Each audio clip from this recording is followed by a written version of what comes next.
बिस्मिल्लाहिर्रहमानिर्रहीम। अस्सलाम वालेकुम। आप तमाम स्टूडेंट को मैं खुशामदीद कहता हूँ। Lecture series in organic chemistry chapter number 3 S block elements. और आज इस चैप्टर के लेक्चर नंबर 4 में जिस टॉपिक पे बात करेंगे वो है मैन्युफैक्चरिंग ऑफ कास्टिक सोडा। तो कास्टिक सोडे का जो फॉर्मूला है वो है NaOH।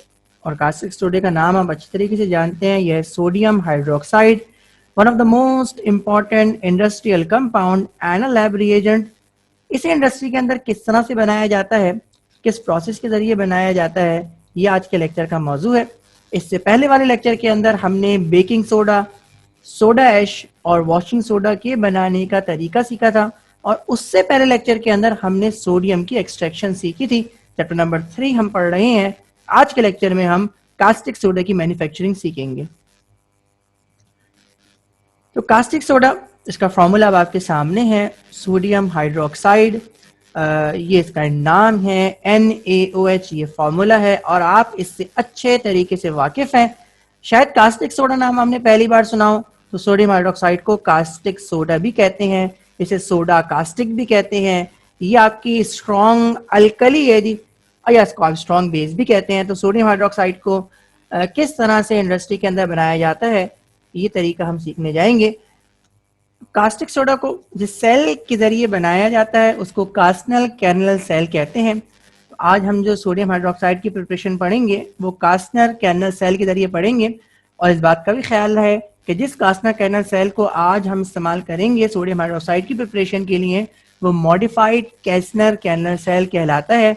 जो ओल्ड कैस्नर कैनल सेल था वो भी आपके कोर्स का हिस्सा है। और ओल्ड कैस्नर कैनल सेल को जिस वक्त हम क्लोरीन को पढ़ने जाएंगे, यानी क्लोरीन की मैन्युफैक्चरिंग पढ़ने जाएंगे चैप्टर नंबर 4 के अंदर, तो वहां मैं आपको ओल्ड कैस्नर कैनल सेल के बारे में पढ़ाऊंगा। लेकिन आज के लेक्चर में इस बात को याद रखिएगा जी कि जिस कैस्नर कैनल सेल के जरिए सोडियम हाइड्रोक्साइड की प्रिपरेशन करेंगे उसको मॉडिफाइड कैस्नर कैनल सेल कहते हैं। तो सोडियम को जो एक्सट्रैक्ट किया था, जो इस चैप्टर का लेक्चर नंबर 2 था, तो सोडियम को एक्सट्रैक्ट करने के लिए आपने मोल्टेन सोडियम क्लोराइड इस्तेमाल किया था। अगर आपको याद हो तो लास्ट जो लेक्चर था जिसके अंदर हमने बेकिंग सोडा बनाया या हमने वॉशिंग सोडा बनाया या उससे पहले हमने सोडा एज बनाया, उसके लिए भी जो मेन रॉ मटेरियल था वो क्या था जी, आपका ब्राइन था। और ब्राइन क्या होता है जी, saturated solution of sodium chloride होता है। आज जब हम कास्टिक सोडा बनाने जा रहे हैं, यानी सोडियम हाइड्रोक्साइड को मैन्युफैक्चरिंग करने जा रहे हैं, तो उसके लिए भी जो मेन रॉ मटेरियल है वो ब्राइन ही है। और ब्राइन है क्या, it is a saturated solution of sodium chloride. तो ब्राइन की इलेक्ट्रोलिसिस करवानी पड़ेगी। और ब्राइन की इलेक्ट्रोलिसिस करवाने से आपको क्या हासिल होगा, सोडियम हाइड्रोक्साइड हासिल होगा। कैसे हासिल होगा, किस तरीके से इलेक्ट्रोलिसिस कराएंगे, ये हम आज के लेक्चर में स्टडी करेंगे। अब हम कास्टर कैनल सेल की कंस्ट्रक्शन पढ़ने जा रहे हैं जी। जो ये कास्टर कैनल सेल है, ये कितने कंपार्टमेंट पर मुश्तमिल है और ये किस चीज़ का बना हुआ है, और इसके अंदर कैथोड कहाँ मौजूद है और एनोड कहाँ मौजूद है, और इलेक्ट्रोलाइट कहाँ मौजूद है जी, और सोडियम हाइड्रोक्साइड कहाँ बनना है, इन तमाम चीज़ों को ज़रा फोकस करके देखिएगा। तो जो कैस्टर कैनल सेल है बेसिकली वो दो हिस्सों पर मुश्तमिल है, और दूसरे हिस्से के बारे में भी आपको आगे जाके पता लग जाएगा। जो पहला हिस्सा है, क्योंकि अपर पार्ट है जी, वो मेन टैंक कहलाता है और मेन टैंक स्टील का बना हुआ है जी।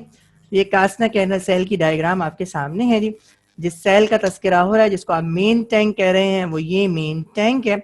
और ये मेन टैंक स्टील का बना हुआ है जी। ये स्टील का बना हुआ ट्रफ ये मेन टैंक के तौर पर इस्तेमाल होता है। अब इस टैंक के अंदर एनोड डिप है जी, और एनोड ये टाइटेनियम की बनी हुई है, यानी टाइटेनियम प्लेट्स पर मुश्तमिल एनोड है। और एनोड के अंदर एक टाइटेनियम की प्लेट नहीं है, बल्कि मुतादिद टाइटेनियम की प्लेट सीरीज के अंदर जुड़ी हुई है। तो आइए देखते हैं ये कहाँ है जी। तो ये जो आपको प्लेट्स नजर आ रही हैं जी, ये टाइटेनियम की बनी हुई है और ये एज एनोड के तौर पर इस्तेमाल होती हैं। ये मेन टैंक के अंदर यानी अपर टैंक के अंदर मौजूद हैं, और ये इलेक्ट्रोलाइट के अंदर डिप होती हैं जी। यानी इस टैंक के अंदर जो सोल्यूशन मौजूद है वो सोडियम क्लोराइड का है, यानी ब्राइन है। तो तीसरी चीज लिखी हुई है कैथोड जो है वो क्या है, तो कैथोड है जी स्टीम ऑफ फ्लोइंग मरकरी। तो मरकरी यानी इसका मतलब है बहती हुई मरकरी को कैथोड के तौर पर इस्तेमाल किया जा रहा है जी। तो कैथोड इस जगह यानी ये जो कंपार्टमेंट है जिसके अंदर मरकरी को इस पंप के थ्रू क्या करवाया जा रहा है, फ्लो करवाया जा रहा है। तो ये फ्लोइंग मरकरी, आप इसको कहें जी स्टीम ऑफ फ्लोइंग मरकरी, यानी ये जो बहता हुआ मरकरी है जी जिसको पंप के थ्रू बहाया जा रहा है, ये एज अ कैथोड के तौर पर इस्तेमाल हो रहा है। तो टाइटेनियम रॉड्स तो ये तो सॉलिड है जी, और ये फिक्स्ड है, और ये अपर टैंक के अंदर मौजूद है जी। और जो नीचे वाला कंपार्टमेंट है जी उसके अंदर मरकरी को मरकरी पंप के थ्रू फ्लो किया जा रहा करवाया जा रहा है। तो ये जो फ्लोइंग मरकरी है वो कैथोड के तौर पर इस्तेमाल हो रहा है, यानी जो यहाँ पे कैथोड है वो सॉलिड नहीं है बल्कि वो लिक्विड है, इसलिए इसको स्टीम कहा है जी। स्टीम ऑफ मरकरी यहाँ पर कैथोड के तौर पर इस्तेमाल हो रही है। आइए इसकी डायरेक्शन ऑफ फ्लो बताई गई है, यानी कैथोड जो मरकरी है वो इस डायरेक्शन के अंदर फ्लो कर रही है। इस डायरेक्शन ऑफ फ्लो का देखना इसलिए जरूरी है जी क्योंकि इलेक्ट्रोलाइट भी इसी डायरेक्शन के अंदर फ्लो करेगा। और ये खास बात यह है जी कि मरकरी की डायरेक्शन ऑफ फ्लो और इलेक्ट्रोलाइट की डायरेक्शन ऑफ फ्लो एक होनी चाहिए, और इसकी वजह यह है जी ताकि ये दोनों सोल्यूशन आपस में मिक्स ना हो। तो ये चौथा पॉइंट लिखा हुआ है, और जो मैंने बात की उसी को यहाँ पे मेंशन किया है जी। डायरेक्शन ऑफ फ्लो ऑफ इस ब्राइन, यानी जो आपका इलेक्ट्रोलाइट है जी, जो आपका ब्राइन है which is saturated solution of sodium chloride, उसकी डायरेक्शन ऑफ फ्लो यानी उसके बहाव का रुख और मरकरी के बहाव का रुख इस सेल के अंदर सेम होगा। तो अपर कंपार्टमेंट के अंदर ब्राइन मौजूद है, जो आपका इलेक्ट्रोलाइट है, ये यहां से अंदर जाएगा और यहां से क्या होगा जी, आउट होगा। यानी ये सर्कुलर रीजन के अंदर क्या कर रहा है, मुसलसल ये रिवॉल्व कर रहा है, यानी मुसलसल ये अंदर भी जा रहा है और मुसलसल भी बाहर निकल रहा है। तो बिल्कुल जिस तरह मरकरी हालत सुकूत में नहीं है, यानी रुका हुआ नहीं है, मुसलसल बह रहा है, बिल्कुल इसी तरह जो ब्राइन है वो भी मुसलसल इनपुट से अंदर जा रहा है और आउटपुट से बाहर निकल रहा है, यानी इनलेट से अंदर जा रहा है और आउटलेट से बाहर निकल रहा है। और खास बात यह है जी कि direction of flow of brine और direction of flow of mercury ये दोनों क्या है जी, सेम है। यानी यहाँ पे इस फिगर में देखें तो दोनों की direction of flow left to right है। तो ये इसलिए जरूरी है कि अगर इनकी डायरेक्शन ऑफ फ्लो मुखालिफ सिम्त में होगी तो मुखालिफ सिम्त में दो लिक्विड्स के, क्योंकि मरकरी भी लिक्विड है और जो ब्राइन है वो भी लिक्विड स्टेट के अंदर है, तो इन दोनों के मिलने के चांसेस बढ़ जाएंगे। तो इन दोनों को मिलने से बचाने के लिए इनकी डायरेक्शन ऑफ फ्लो सेम रखी गई है। वो एक अलग बात है जी कि डेंसिटी मरकरी की बहुत ज्यादा होती है तो ब्राइन मरकरी के साथ मिलेगा नहीं, लेकिन जब डायरेक्शन रिवर्ट होगी यानी डायरेक्शन 180 पे होगी तो 180 में मुखालिफ सिम्त में दो लिक्विड जब फ्लो करेंगे तो उससे डिस्टरबेंस क्रिएट होगी जिससे मिक्सिंग के चांसेस बनेंगे। इसलिए इस चांस को बिल्कुल अवॉइड करना है। इसलिए इस सेल के अंदर जो खास ख्याल रखा गया है वो ये ख्याल रखा गया है जी कि मरकरी की डायरेक्शन ऑफ फ्लो और ब्राइन की डायरेक्शन ऑफ फ्लो एक ही होगी, दोनों एक ही सिम्त में बहेंगे। अब अगली बात लिखी है जी कि anode and cathode are separated from each other by circulating mercury diaphragm which prevent them from mixing. अब यहाँ पे खास बात ये की गई है जी कि अगर ये सोल्यूशन, और यहाँ पे एक और बात भी पढ़ लें फिर मैं आपको ऊपर वाली बात समझाता हूँ जी कि there is a separate chamber denuder for the preparation of sodium hydroxide. तो यहाँ दो बातें लिखी हैं जी। पहली बात तो लिखी है जी कैथोड और एनोड को सेपरेट करने के लिए मरकरी डायाफ्राम मौजूद है, और मरकरी डायाफ्राम किस तरह की है जी, स्टैटिक नहीं है बल्कि सर्कुलेटिंग है, और सर्कुलेशन की वजह से इनकी मिक्सिंग अवॉइड की जा रही है। और सोडियम हाइड्रोक्साइड को आप डिफरेंट चैम्बर के अंदर बना रहे हैं, इसको भी हम देखते हैं जी। तो जो पहली बात की गई है वो तो ये बात की गई है जी कि अगर मरकरी रुकी हुई होगी तो रुकी हुई होने की वजह से, यानी एक सॉल्यूशन ठहरा हुआ हो और दूसरा सॉल्यूशन मूव कर रहा हो, तो इसका मतलब ये है जी कि यहाँ पर फिर मिलने के, उनके मिक्स होने के चांसेस हैं। दोनों ही सॉल्यूशन रुके हुए हो तो भी इनके मिक्स होने के चांसेस हैं जी। तो यहाँ पर आपने क्या करवाया है, दोनों सॉल्यूशन को मुख्तलिफ रेट से आप क्या करवा रहे हैं जी, मूव करवा रहे हैं, इसलिए इनके मिलने के चांसेस कम है। यानी यहाँ पर जो मरकरी है वो कैसी, उसको कैसा रखा गया है, उसको मोबाइल रखा गया है, उसको स्टैटिक नहीं रखा गया। और सर्कुलेटिंग मरकरी के होने की वजह से, मरकरी का मुसलसल हरकत में होने की वजह से जो कैथोड है और जो एनोड है ये एक दूसरे से सेपरेटेड है। जो अगला पॉइंट है वो ये है जी कि ये एक सेपरेट चैम्बर बनाया गया है जहां पे सोडियम हाइड्रोक्साइड प्रिपेयर होगा, यानी ऊपर जो एनोड है उस पर किसको जाना है, एनाइंस को जाना है। कैटाइंस को कहाँ आना है, यकीनन कैथोड पे आना है। उस कैथोड के बाद जो सोडियम हाइड्रोक्साइड बनाया जाएगा, यानी जो आपका मेन मटेरियल है जिसको आप हासिल कर रहे हैं, तो उसको बनाने के लिए एक अलग कंपार्टमेंट है, यानी इसको तो आपने मेन टैंक कहा और इसको आपने यानी आपने इसको मेन इलेक्ट्रोलाइटिक टैंक कह सकते हैं।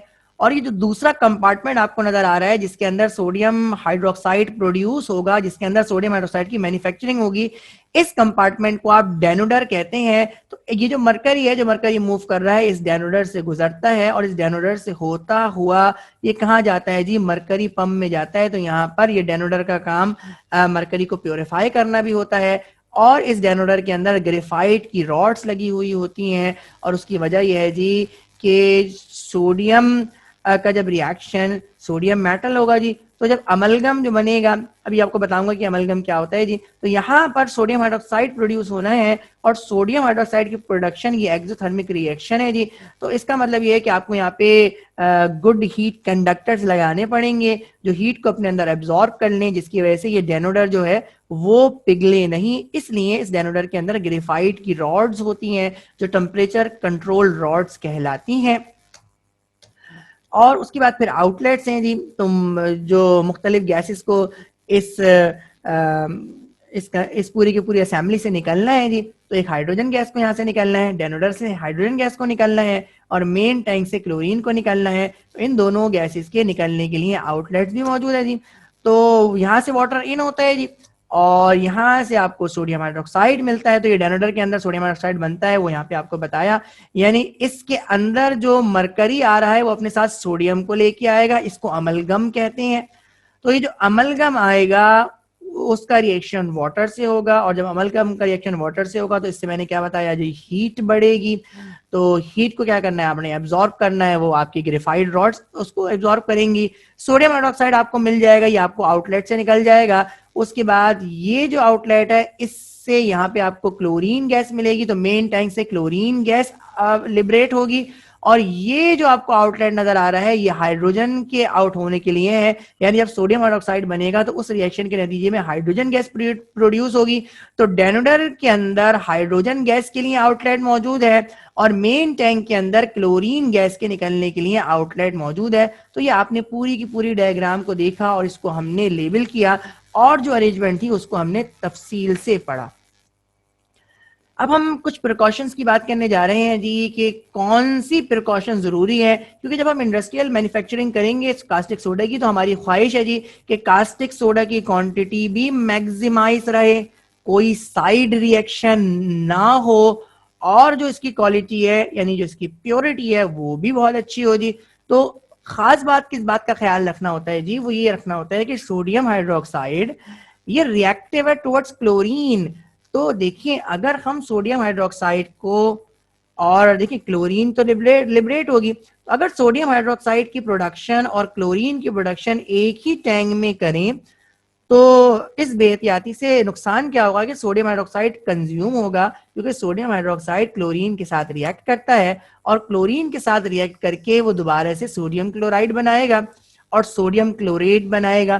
तो ये दो कंपाउंड्स बनेंगे सोडियम हाइड्रोक्साइड के क्लोरीन गैस से निकलने के, क्लोरीन गैस से रिएक्ट करने के नतीजे में। तो इस रिएक्शन को किस तरह से अवॉइड कराया जाता है जी, यानी इस रिएक्शन को अवॉइड तो आपने कराना है। अगर आप इस रिएक्शन को अवॉइड नहीं कराएंगे जी तो इसका मतलब ये है कि सोडियम हाइड्रोक्साइड की क्वांटिटी भी आपको कम मिलेगी और सोडियम हाइड्रोक्साइड की प्योरिटी भी वो नहीं होगी। तो इस रिएक्शन को अवॉइड करवाने के लिए क्या किया जाता है, तो यहाँ पे अभी आपने पीछे पढ़ लिया, जवाब आपको आ गया होगा जी कि डेनोडर के अंदर आप सोडियम हाइड्रोक्साइड को बना रहे हैं और क्लोरीन गैस ये मेन टैंक के अंदर से लिबरेट हो रही है। यानी आपने इस रिएक्शन को अवॉइड करने के लिए दोनों के कलेक्शन पॉइंट डिफरेंट कर दिए, यानी सोडियम हाइड्रोक्साइड को बनाने के लिए आपने लोअर कंपार्टमेंट यानी डेनोडर को सिलेक्ट किया और क्लोरीन गैस कहां पे लिबरेट होगी, एनोड पे लिबरेट होगी और ये मेन टैंक के अंदर से क्लोरीन गैस बाहर निकलेगी,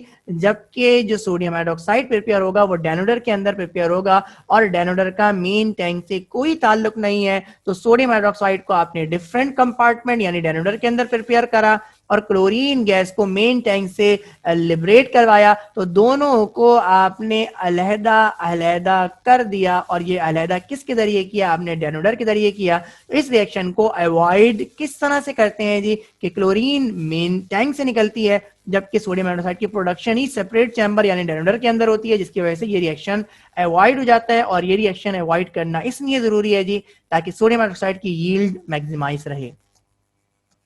अब हम वर्किंग पढ़ेंगे जी कि इस सेल के अंदर होता क्या है जी और कौन कौन से रिएक्शन वकू पजीर होते हैं और सोडियम हाइड्रोक्साइड हमें किस तरह से हासिल होता है जी। तो अब हम इसकी वर्किंग पढ़ने जाएंगे और उसके बाद फिर हम केमिकल रिएक्शंस को स्टडी करेंगे जी। तो सबसे पहला काम क्या किया जाता है कि जो ब्राइन है which is saturated solution of sodium chloride, इसको मेन टैंक के अंदर इंट्रोड्यूस किया जाता है। तो यहाँ से ब्राइन को इसके अंदर दाखिल किया और इसी तरह ब्राइन आउटलेट से निकल जाएगा, यानी ये जो ब्राइन है ये मुसलसल मूवमेंट में है और ये भी इस मेन टैंक के अंदर सर्कुलेशन की हालत में है। मुसलसल ये क्या कर रहा है? मूव कर रहा है, बिल्कुल उसी तरह जिस तरह से मरकरी यहाँ पे मूव कर रहा है मरकरी पंप के जरिए। अब होगा क्या जी? अब जब इलेक्ट्रिक करंट पास होगा जी तो सोडियम पॉजिटिव आयन और Cl नेगेटिव आयन, क्योंकि ये ब्राइन के सोल्यूशन के अंदर मौजूद है, तो ये अपने अपोजिट इलेक्ट्रोड्स की तरफ जाएंगे, यानी एन आइंस यानी क्लोराइड आइंस ये एनोड पर जाएंगे और सोडियम पॉजिटिव आयन ये कहाँ जाएंगे? कैथोड पे जाएंगे जी। तो जो सोल्यूशन के जो ब्राइन आपने जब इसके अंदर ऐड किया तो ब्राइन के अंदर सोडियम पॉजिटिव आयन भी मौजूद है और Cl नेगेटिव आयन भी मौजूद है। तो Cl नेगेटिव आयन कहाँ जाएंगे? ये एनोड पे जाएंगे यानी पॉजिटिव इलेक्ट्रोड की तरफ जाएंगे और सोडियम पॉजिटिव आयन कहाँ जाएंगे? ये आपके कैथोड की तरफ जाएंगे यानी नेगेटिव इलेक्ट्रोड की तरफ जाएंगे। आप ये जानते हैं जी कि आइंस पे जो चार्ज होता है वो उसके काउंटर इलेक्ट्रोड की तरफ मूव करते हैं। तो क्लोराइड जो आइंस है उन पे नेगेटिव चार्ज है तो वो कहाँ जाएंगे? एनोड पे जाएंगे जिसपे पॉजिटिव चार्ज होता है और कैट आइंस इन पे पॉजिटिव चार्ज है तो ये कहाँ आएंगे? कैथोड पे आएंगे जिसपे नेगेटिव चार्ज होता है। तो दोनों आइंस अपोजिट इलेक्ट्रोड की तरफ इन्होंने मूव किया। इसके बाद क्या होना है जी? जो क्लोराइड नेगेटिव आइंस हैं ये क्या करेंगे? अपने इलेक्ट्रॉन को लूज करेंगे और इलेक्ट्रॉन का लूज होने को आप ऑक्सीडेशन कहते हैं, यानी क्लोराइड आइंस की ऑक्सीडेशन होगी और ऑक्सीडेशन होने के बाद वो क्लोरीन गैस के अंदर कन्वर्ट हो जाएंगे, एनोड पर ये जमा होंगे और एनोड से जो क्लोरीन गैस है वो क्या हो जाएगी? लिबरेट हो जाएगी। तो Cl नेगेटिव आयन ये कहाँ पे गए? एनोड पे गए, इनकी ऑक्सीडेशन हुई और ऑक्सीडेशन के नतीजे में क्लोरीन गैस प्रोड्यूस हुई और क्लोरीन गैस आउटलेट से रिमूव हो गई। इसीलिए में क्या होगा जी? सोडियम पॉजिटिव आयन है ये कैथोड पे जाएंगे और कैथोड पे जाने के बाद ये क्या होंगे जी? रिड्यूस होंगे। रिड्यूस होने का मतलब ये है जी कि ये इलेक्ट्रॉन को क्या करेंगे जी? ये इलेक्ट्रॉन को गेन करेंगे, क्योंकि इन पे पॉजिटिव चार्ज है तो इलेक्ट्रॉन को गेन करेंगे और इलेक्ट्रॉन को गेन करना रिडक्शन कहलाता है। और इलेक्ट्रॉन को गेन करने के बाद ये सोडियम मेटल की फॉर्म में कन्वर्ट होंगे और जैसे ही ये सोडियम मेटल बनेगा, और क्योंकि कैथोड मरकरी की बनी हुई है तो सोडियम मेटल की खास बात यह है कि वो मरकरी के अंदर डिसॉल्व हो जाता है और जब वो मरकरी के अंदर डिसॉल्व होगा तो उसके नतीजे में आपको अमलगम मिलेगा। तो सोडियम पॉजिटिव आयन किसके अंदर कन्वर्ट होगा? ये सोडियम मेटल के अंदर कन्वर्ट हो गए और उसके बाद क्या हुआ जी कि सोडियम जो मेटल हुआ बना है जी वो मरकरी के अंदर डिसॉल्व होगा और मरकरी के अंदर डिसॉल्व होने के बाद वो क्या बनाएगा जी? अमलगम बनाएगा। तो सोडियम पॉजिटिव आयन ये मरकरी की सरफेस पे आए और मरकरी की सरफेस पे आने के बाद इनकी रिडक्शन हुई। रिडक्शन के नतीजे में सोडियम मेटल के अंदर कन्वर्ट हो गए। सोडियम मेटल मरकरी के अंदर डिसॉल्व हुआ और मरकरी किसके अंदर कन्वर्ट हो गया? अमलगम के अंदर कन्वर्ट हो गया जी। अब क्या होगा जी? ये अमलगम जाएगा डेनोडर के अंदर जी। तो मरकरी जिसके अंदर सोडियम मौजूद है और मरकरी जिसके अंदर सोडियम मौजूद है इसे आप अमलगम कहते हैं और अमलगम किसके अंदर जाएगा? डेनोडर के अंदर जाएगा। यहाँ जो सोडियम है जी, जो अमलगम के अंदर मौजूद सोडियम है ये वाटर के साथ रिएक्ट करेगा और वाटर के साथ रिएक्ट करने के नतीजे में सोडियम हाइड्रोक्साइड मिलेगा। तो यहाँ अमलगम जो ऊपर से इस डेनोडर के अंदर आया है, क्योंकि ये मरकरी मुसलसल फ्लो कर रहा है, तो जब ये अमलगम डेनोडर के अंदर आएगा तो वाटर के साथ जैसे ही ये रिएक्ट करेगा तो सोडियम वाटर के OH नेगेटिव आयन के साथ रिएक्ट करेगा और इसके नतीजे में आपको सोडियम हाइड्रोक्साइड मिलेगा। और जैसे ही सोडियम हाइड्रोक्साइड मिलेगा तो ये जो मरकरी है उससे सोडियम जुदा हो जाएगा और यहाँ से जब मरकरी इस डेनोडर से बाहर आएगा तो उसका मतलब है वो मरकरी प्यूरिफाइड फॉर्म के अंदर होगा। इस डेनोडर के अंदर आने वाला मरकरी नहीं है बल्कि अमलगम है। अमलगम का मतलब उस मरकरी के साथ सोडियम मेटल डिसॉल्व है। लेकिन जब इस अमलगम ने वाटर के साथ रिएक्ट कर लिया तो अमलगम से सोडियम हाइड्रोक्साइड बन गया, यानी अमलगम यानी मरकरी में से सोडियम अलहदा हो गया, उसने वाटर के साथ रिएक्ट करके क्या बनाया, सोडियम हाइड्रोक्साइड बनाया। इसके नतीजे में हाइड्रोजन गैस भी रिमूव होती है जी। और हुआ क्या जी, जो इससे बाहर आने वाला है वो अमलगम नहीं है बल्कि वो मरकरी है, यानी हर बार यहाँ पे जो मरकरी आएगा वो हमेशा प्योरिफाइड होगा, हमेशा मरकरी की नई लेयर जनरेट होगी, और इस टैंक से जाने वाला जो वो मरकरी नहीं होगा बल्कि वो अमलगम होगा। तो डेनोडर का काम मरकरी की प्योरिफिकेशन भी है। डेनोडर का काम जिस तरह सोडियम हाइड्रोक्साइड की प्रोडक्शन है, बिल्कुल डेनोडर का काम मरकरी की प्योरिफिकेशन भी है, क्योंकि इस चैम्बर के अंदर जब डेनोडर सोडियम हाइड्रोक्साइड के अंदर कन्वर्ट होगा तो मरकरी रीजनरेट होगा, या आप ये कहें जी कि मरकरी प्योरीफाई होगा। अच्छा, अब क्या होगा इसके बाद कि हाइड्रोजन आउटलेट से बाहर निकल जाएगी, जो हाइड्रोजन गैस थी वो आपकी आउटलेट से बाहर निकल जाएगी, इसके जो रिएक्शन होगा उसके नतीजे में हाइड्रोजन गैस जनरेट होती है और हाइड्रोजन इस आउटलेट से बाहर निकल जाएगी, तो आपको मेन अपना केमिकल सोडियम हाइड्रोक्साइड मिला, और हाइड्रोजन ये आपका बाय प्रोडक्ट है, ये गैस है जो इस चैम्बर से यानी डेनोडर से बाहर निकल जाएगी।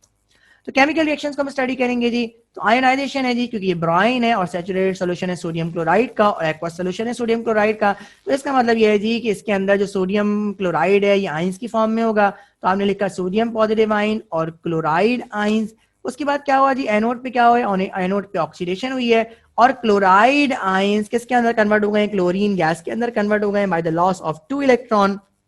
और लॉस ऑफ इलेक्ट्रॉन किसे कहते हैं जी, लॉस ऑफ इलेक्ट्रॉन को ऑक्सीडेशन कहते हैं। तो एनोड पर ऑक्सीडेशन हुई है। कैथोड पे क्या हुआ है, कैथोड पे रिडक्शन हुई है, और रिडक्शन के बाद फिर अमलगम फॉर्म हुआ है। तो जो सोडियम पॉजिटिव आयन है उन्होंने इलेक्ट्रॉन को एक्सेप्ट किया है, यानी रिडक्शन हुई है और वो मेटालिक सोडियम की फॉर्म में कन्वर्ट हो गए हैं। ये मेटालिक सोडियम की खास बात यह है कि ये मरकरी के अंदर डिसॉल्व हो जाता है, तो ये मेटालिक सोडियम जैसे ही बना मरकरी ने इसको अपने अंदर डिसॉल्व किया और किसके अंदर कन्वर्ट हो गया, ये अमलगम की फॉर्म में कन्वर्ट हो गया। तो अमलगम क्या है जी, इसका फार्मूला NaHg होता है। अमलगम बुनियादी तौर पर क्या है जी, ये मरकरी के अंदर सोडियम का सॉल्यूशन है जी, यानी मरकरी के अंदर सोडियम मेटल का डिसॉल्व होना, जाहिर सी बात है एक सॉल्वेंट हो गया, मरकरी ज्यादा क्वांटिटी के अंदर तो मरकरी सॉल्वेंट हो गया, और सोडियम को आप क्या मानेंगे, सॉल्यूट मानेंगे। तो मरकरी का सोल्यूशन सोडियम के अंदर, सॉरी सोडियम का सोल्यूशन मरकरी के अंदर ये क्या कहलाता है, अमलगम कहलाता है जी। तो अमलगम का फॉर्मूला NaHg है। और उसके बाद डेनोडर के अंदर क्या हुआ है जी, इस अमलगम की हाइड्रोलिसिस हुई है। तो अमलगम का रिएक्शन जब वाटर के साथ करवाया जाएगा तो इस अमलगम की हाइड्रोलिसिस होगी, ये मरकरी क्या हो जाएगा, अलहदा हो जाएगा, प्योरीफाई हो जाएगा, यानी मरकरी सेपरेट हो जाएगा, और सोडियम वाटर के साथ रिएक्ट करके सोडियम हाइड्रोक्साइड बनाएगा, हाइड्रोजन गैस रिलीज होगी और मरकरी सेट फ्री हो जाएगा, मरकरी प्योरीफाइड फॉर्म में आ जाएगा, सारे का सारा सोडियम उसमें से क्या हो जाएगा और रिमूव हो जाएगा और मरकरी प्योरीफाइड फॉर्म में आ जाएगा। तो मैं एक बार फिर बता दूं, डेनोडर का काम सिर्फ और सिर्फ सोडियम हाइड्रोक्साइड को बनाना ही नहीं बल्कि मरकरी को प्योरीफाई करना भी होता है। तो ये तो आपने प्रोसेस पढ़ा जी, और कास्टर कैनल प्रोसेस के जरिए, कास्टर कैनल सेल के जरिए आपने सोडियम हाइड्रोक्साइड की प्रोडक्शन का तरीका सीखा। और एक खास बात जो आपने सीखी वो ये सीखी जी कि डेनोडर के अंदर सोडियम हाइड्रोक्साइड को बनाने की जो बड़ी वजह है, वो वजह क्या है जी, वो वजह यह है जी कि सोडियम हाइड्रोक्साइड क्लोरीन के साथ रिएक्ट करेगा, तो अगर ये सोडियम हाइड्रोक्साइड मेन टैंक के अंदर बनाया जाता तो हमारे पास चांसेस ये थे कि सोडियम हाइड्रोक्साइड क्लोरीन के साथ रिएक्ट करे और उसके नतीजे में सोडियम हाइड्रोक्साइड कंज्यूम हो जाए, और इसी वजह से सोडियम हाइड्रोक्साइड को आपने अलग चैम्बर यानी डेनोडर के अंदर बनाया, और किस तरह से बनाया वो आपने पीछे सीखा। अब हम इस प्रोसेस के एडवांटेजेस और डिसएडवांटेजेस पढ़ने जा रहे हैं। तो एडवांटेज तो ये है जी, क्योंकि आप सोडियम हाइड्रोक्साइड को अलग यानी सेपरेट चैम्बर के अंदर बना रहे हैं तो इसकी प्योरिटी बहुत हाई होती है, और ये प्रोसेस इंतहाई आसान है और कन्वीनियंट है, एफिशिएंट है। और इस प्रोसेस की खास बात क्या है जी कि सोडियम हाइड्रोक्साइड और क्लोरीन इसके रिएक्शन को अवॉइड करवाया जाता है, और इसके रिएक्शन को अवॉइड किस तरह से करवाया जाता है कि सोडियम हाइड्रोक्साइड की प्रोडक्शन सेपरेट चैम्बर के अंदर की जाती है जिसको डेनोडर कहते हैं। इस प्रोसेस के कुछ डिसएडवांटेजेस भी हैं जिसको हम पढ़ने जाएंगे जी। तो पहला तो ये है जी, क्योंकि इलेक्ट्रोलिसिस हो रही है जी तो लार्ज अमाउंट ऑफ इलेक्ट्रिसिटी इसके अंदर कंज्यूम होती है जी। जो दूसरा मसला है वो ये है जी कि अगर मरकरी को तरीके के साथ तल्फ ना किया जाए तो फिर क्या होगा जी, क्योंकि इंडस्ट्री क्या करती है जी, सोडियम हाइड्रोक्साइड की जो इंडस्ट्री होती है वो सी वाटर के करीब होती है, और मरकरी को इस्तेमाल करने के बाद ये सी वाटर के अंदर वेस्ट कर देते हैं। तो उसकी वजह से देखिए मरकरी एक अहम पॉल्यूटेंट है जी, और ये इतने आराम से इन्वायरमेंट से निकलता भी नहीं है, इन्वायरमेंट के अंदर ये परसिस्ट करता है, रहता है जी। इसलिए इसको प्रॉपरली तल्फ करना ज़रूरी है। अगर इसको सही तरीके से तल्फ ना किया जाए, इसको सही तरीके से डिस्पोज ऑफ ना किया जाए, तो ये समंदरी पोल्यूशन का बाइस बनता है। और अगला मसला जो आता है वो मसला ये आता है, ये फूड चेन पोल्यूशन का बाइस भी बनता है। यानी समंदर की मछलियां जब इसको अगर पानी को पिएंगी जिसके अंदर मरकरी मौजूद है, तो मरकरी ये फिश की बॉडी का पार्ट बन जाएगा।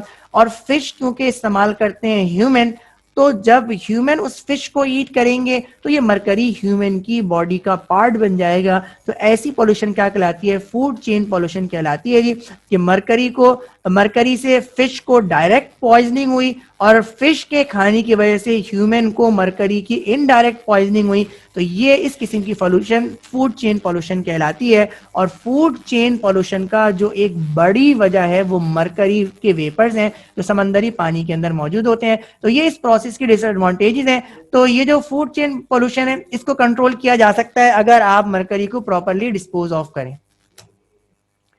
अब हम ये एक बात पढ़ने जा रहे हैं जी, और यहाँ पे लिखा हुआ है जी, अच्छा मसला क्या आ गया? मसला ये आ गया कि जो वाटर है, जो सोल्यूशन है, सैचुरेटेड सोल्यूशन बेराइन का, तो उसके अंदर तो सोडियम पॉजिटिव आयन के साथ H पॉजिटिव आयन भी मौजूद होंगे। क्योंकि सैचुरेटेड सोल्यूशन है तो सोल्यूशन का मतलब ये है कि इसके अंदर वाटर भी मौजूद है और सोडियम क्लोराइड भी मौजूद है। तो वाटर जब ब्रेक होता है तो H पॉजिटिव आयन की फॉर्म में ब्रेक होता है जी, और सोडियम भी Na पॉजिटिव की फॉर्म में मौजूद है जी। तो मरकरी पर सिर्फ और सिर्फ सोडियम पॉजिटिव आयन क्यों आए? H पॉजिटिव आयन ये मरकरी पे आकर डिस्चार्ज क्यों नहीं हुए? इसकी वजह बताएं जी। इसकी वजह सिंपल क्या है जी, आप ये वही वजह है। अगर आपको अगर 2 लेक्चर पीछे चले जाए, सोडियम के एक्सट्रैक्शन पे चले जाए, तो मैंने यहाँ पे बात की थी जी कि कैल्शियम की मौजूदगी में सोडियम पॉजिटिव आयन ही इलेक्ट्रोड पर जमा हो रहे हैं।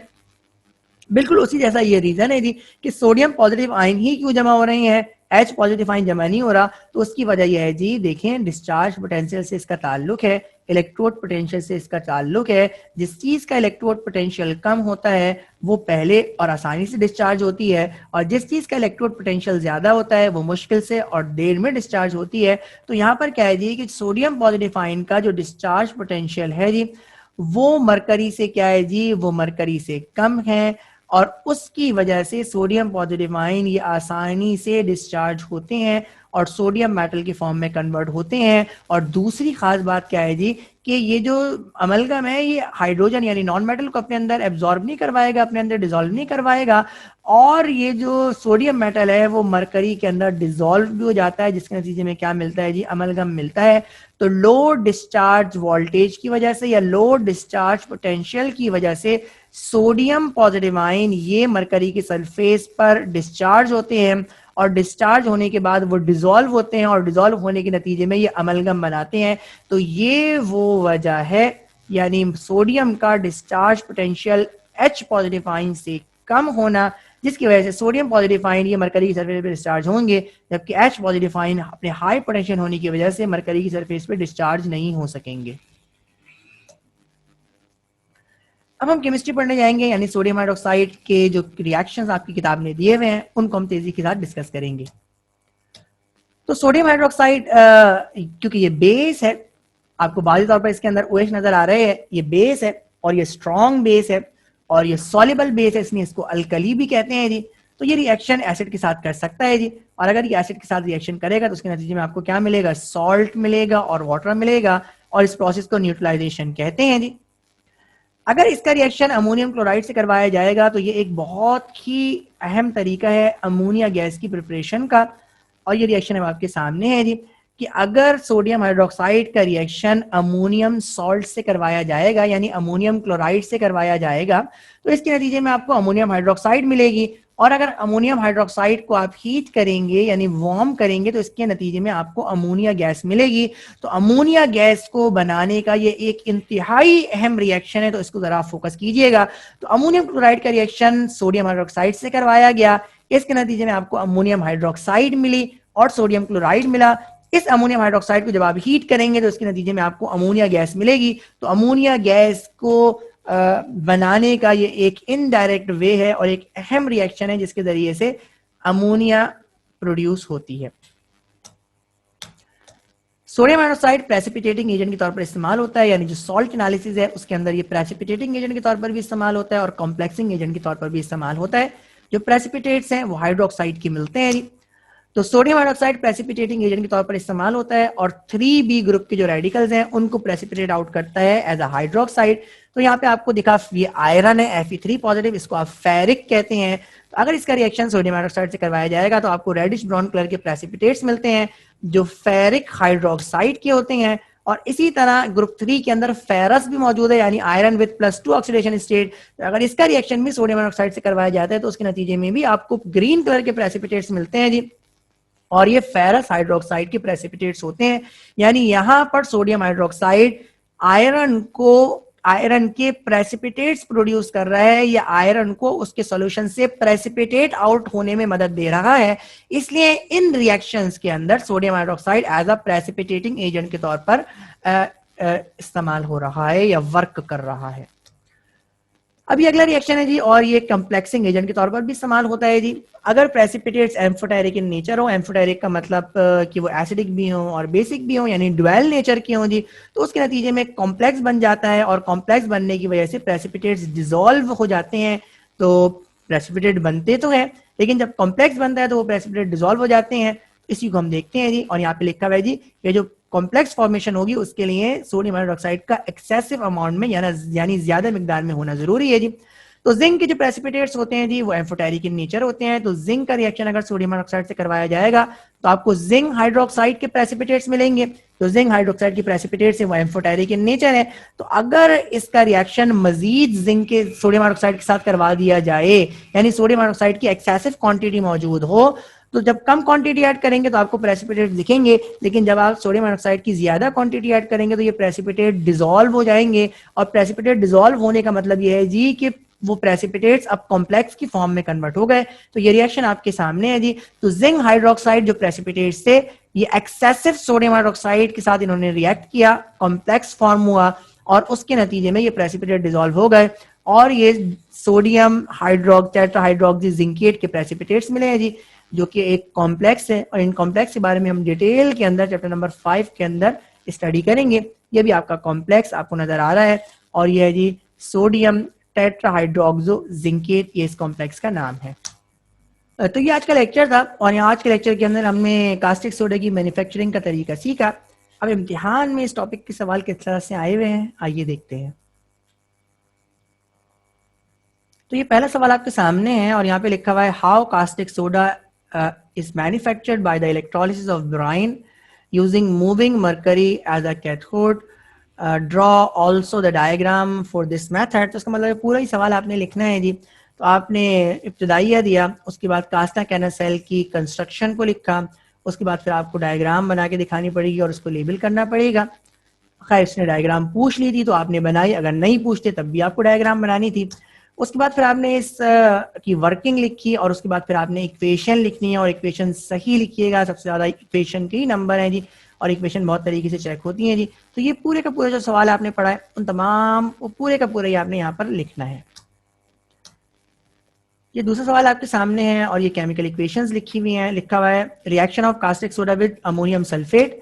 तो कास्टिक सोडा का रिएक्शन अगर अमोनियम सल्फेट से करवाया जाएगा, देखिए अभी आप पीछे पढ़ चुके जी, आपने अमोनियम सॉल्ट कहा है तो सॉल्ट नाइट्रेट भी हो सकता है, क्लोराइड भी हो सकता है, सल्फेट भी हो सकता है जी। तो जिस तरह क्लोराइड से रिएक्शन हुआ उसी तरह सल्फेट से रिएक्शन होगा। तो यहाँ पे मैंने अमोनियम क्लोराइड लिखा था, यहाँ पे अब हमने अमोनियम सल्फेट लिख दिया। तो सोडियम हाइड्रोक्साइड का रिएक्शन जब अमोनियम सल्फेट से करवाया जाएगा तो उसके नतीजे में आपको अमोनियम हाइड्रोक्साइड मिलेगी और सोडियम सल्फेट मिलेगा। और अमोनियम हाइड्रोक्साइड को जब आप हीट करेंगे तो उसके नतीजे में आपको अमोनिया गैस मिलेगी। दूसरा रिएक्शन लिखा हुआ है the action of sodium hydroxide on carbon monoxide. तो सोडियम हाइड्रोक्साइड का रिएक्शन अगर कार्बन मोनोऑक्साइड से करवाया जाएगा तो उसके नतीजे में सोडियम कार्बोनेट मिलेगा। तो खैर ये आपने पीछे नहीं पढ़ा, आपकी किताब में भी नहीं दिया, लेकिन इम्तिहान में ये सवाल आया है तो ये आपको इसकी इक्वेशन भी मैंने यहाँ पे लिख के दिखा दी। तो सोडियम हाइड्रोक्साइड का रिएक्शन अगर कार्बन मोनोऑक्साइड से करवाया जाएगा तो इसके नतीजे में आपको क्या मिलेगा, सोडियम कार्बोनेट मिलेगा और हाइड्रोजन गैस लिबरेट होगी, यानी सोडियम कार्बोनेट को इनडायरेक्ट वे में बनाने का ये तरीका है। ये तीसरा सवाल आपके सामने है और यहाँ पे लिखा हुआ है how caustic soda is manufacture by कार्सना कैनल सेल। तो पूरा वही सवाल आपने दोबारा से लिखना है, लेकिन इसके साथ आपको इस प्रोसेस के एडवांटेजेस और डिसएडवांटेजेस भी पूछे हैं जी। तो आपने ये तो मैं डिस्कस कर चुका, एडवांटेजेस लिखे जी और उसके बाद फिर आपने क्या लिखे, डिसएडवांटेजेस लिखे। तो इम्तिहान में एक बार एडवांटेजेस और डिसएडवांटेजेस भी पूछे गए हैं। तो ये पूरा ये टॉपिक इंतहाई अहम है और ये टॉपिक इम्तिहान में बहुत ज़्यादा रिपीट होता है, तो इसे आप लाजमी याद कीजिएगा। अब एक सवाल है जी, और सवाल ये है जी कि why zinc hydroxide is soluble in excess sodium hydroxide. इम्तिहान में ये सवाल भी बहुत ज्यादा आया है, तो चलें इसको भी लगे हाथों डिस्कस कर लेते हैं जी कि जिंक हाइड्रोक्साइड ये एक्सेसिव सोडियम हाइड्रोक्साइड के अंदर सॉल्युबल क्यों हो गया, यानी जिंक हाइड्रोक्साइड के प्रेसिपिटेट्स ये इजाफी सोडियम हाइड्रोक्साइड के ऐड करने पर डिसॉल्व क्यों हो गए। इसका जवाब आप किस तरह से लिखेंगे, ये इसका जवाब है जी कि जिंक का रिएक्शन जब सोडियम हाइड्रोक्साइड से करवाया जाता है तो पहले तो जिंक हाइड्रोक्साइड के प्रेसिपिटेट्स मिलते हैं, और जब इसका रिएक्शन इजाफी सोडियम हाइड्रोक्साइड से करवाया जाता है तो जिंक हाइड्रोक्साइड सॉल्युबल हो जाता है, और सॉल्युबल होने की वजह है कॉम्प्लेक्स फॉर्मेशन जी। और उस कॉम्प्लेक्स का यहाँ पे नाम भी लिख दिया गया है जी, टेट्रा हाइड्रोक्सो जिंक 2 कॉम्प्लेक्स। और उसके बाद फिर आप इस रिएक्शन की इक्वेशन भी लिख के दिखाएंगे। तो इम्तिहान में ये रीजन बहुत बार आया है, तो इसको जरा आप फोकस कर लीजिएगा, इसको आप जरा याद कर लीजिएगा, समझ लीजिएगा। तो प्रेसिपिटेट्स का सॉल्युबल हो जाना इसका मतलब है जी कि कॉम्प्लेक्स बना है। तो जब कॉम्प्लेक्स, जब आप कह रहे हैं जी कि कॉम्प्लेक्स प्रोड्यूस हुआ है, तो उसके पीछे यकीनन कोई ना कोई केमिकल रिएक्शन होगा, और केमिकल रिएक्शन की इक्वेशन भी इस रीजन के अंदर देनी पड़ेगी। और अगर आप इस कॉम्प्लेक्स का नाम भी लिख के दे दें तो बहुत ही अच्छा है, क्योंकि मैंने अभी नाम को फोकस इसलिए नहीं किया क्योंकि ये तमाम कॉम्प्लेक्सेस के नाम इंशाल्लाह ताला जब चैप्टर 5 पढ़ेंगे, डी ब्लॉक एलिमेंट्स पढ़ेंगे, तो वहां पे इन तमाम कॉम्प्लेक्सेस के नाम लिखना हम सीखेंगे। तो ये तो आज का लेक्चर था, और आज के लेक्चर के अंदर आपने सोडियम हाइड्रोक्साइड यानी कास्टिक सोडा की मैन्युफैक्चरिंग का तरीका सीखा, और इंडस्ट्री के अंदर कास्टिक सोडा को कास्टर कैनल सेल के जरिए से बनाया जाता है, और आज आपने सोडियम हाइड्रोक्साइड को इंडस्ट्री में बनाने का तरीका सीखा। इस चैप्टर के लेक्चर नंबर 5 के अंदर जिस टॉपिक पे बात करेंगे वो है जी chemistry of s block elements.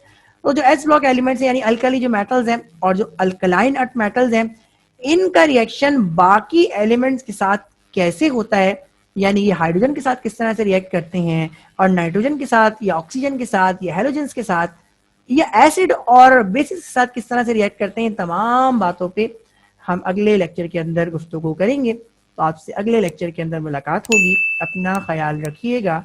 अस्सलामु अलैकुम।